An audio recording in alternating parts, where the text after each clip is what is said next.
Kerim Qurban Efesov. Dutar bilen ajal.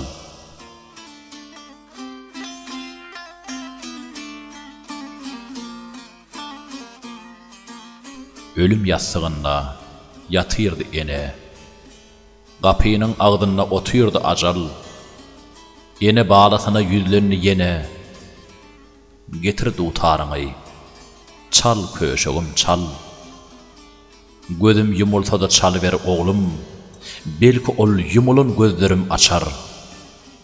Çallı oğlu, çallı, yine de çallı. Bir aylap ıydına serpikti acal. Yine erbetleşti enenin halı. Ene yine dedi, çal köşegim çal. Çallı oğlu, çallı, yine de çallı. Yine de bir aylap serpikti acal. Yine ağırlaştı enenin halı. Yine gaytaladı. Çal, batlırak çal. Çallı oğlu, Hasan batlırak çallı. Bu gedek 3 aylap serpikti acal. Yokmuşum diyeler kudret diyen zat.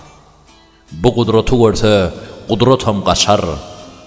Dünyada hemmeler saz çalyan olsa, meğer başın alıp kaçardı acal. Yine de hayallap başladı ene. Ene deydi, demim olmanha tamam. 40 yıllap içimde berç tutup giden bir sırrımı sana açayım bağlam. Sağda senden beter aşıktım benim. Çalyanı da aşık, sağda da aşık. Bir gedek 16 yaşılca gıydkam, 16 depenin üstünden aşıp. Gittim gongşu oba, saz dinlemeye. Çalyardı dutarı, bir gerçek yigit.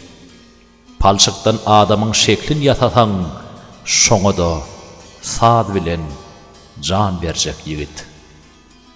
Yetenne kükürep, in belen perde, näme bolanına ödüm hem hayran.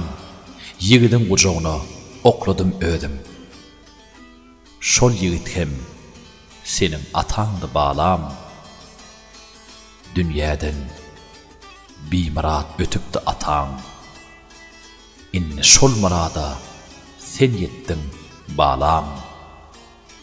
Te ömrün ötýänçe yöret bu käri. 7 kowmuňa da öwretgün bağlam. Gurrunly zordan tamamlan ene. Diýdi bağlasyna. Çal, yine bir çal. Çallı oğlu, çallı, yöne bu sapar. Gatı çını bilen gelipdi acal. Şonda da tamasın üzmedi ene. Yine pışırdadı. Çal, yine var çal. Yöne doňup galdy oğlunun eli. Dutar yere kaçtı.